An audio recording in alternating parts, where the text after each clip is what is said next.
So what are the clues in this passage that indicates that this is the papacy? Well, we're going to go through it verse by verse.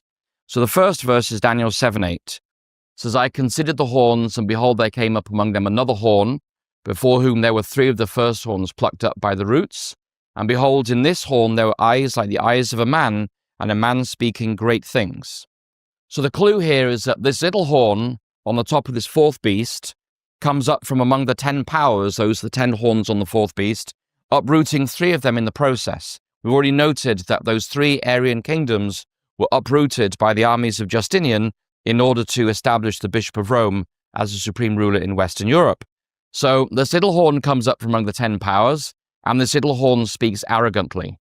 The next verse, and of the 10 horns that were in his head, and of the other which came up, and before whom 3 fell, even of that horn, that's the little horn, that had eyes, and a mouth that spoke very great things, whose look was more stout than his fellows, I beheld, and the same horn, that is the little horn, made war with the saints, and prevailed against them. And the clue here, if you summarize it here, is the little horn has eyes and a mouth, so it has a human face to it.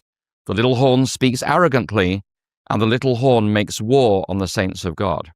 Those to whom God has promised an everlasting kingdom, before they receive that kingdom, will face war and persecution at the hand of this little horn power. The text goes on the left here.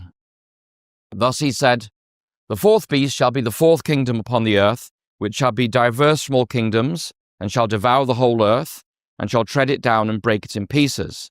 And the 10 horns out of the kingdom are 10 kings that shall arise, and another shall rise after them, and he shall be diverse or different from the first, and he shall subdue 3 kings. And he shall speak great words against the Most High, he shall wear out the saints of the Most High, and think to change times and laws, and they shall be given into his hand until a time and times and the dividing of time. And so the clues on the right are this little horn power is fundamentally a different natured power to all the powers that have gone before it. The little horn power is going to speak words against God. That is a blasphemous power.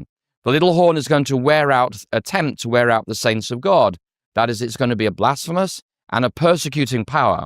The little horn will attempt to change sacred seasons and the law of God. And the little horn will be given power for a time, times, and half a time. And so these are the clues on the right as to the nature of this power, this little horn power, that's going to be a persecuting, blasphemous power that arrives on the world scene.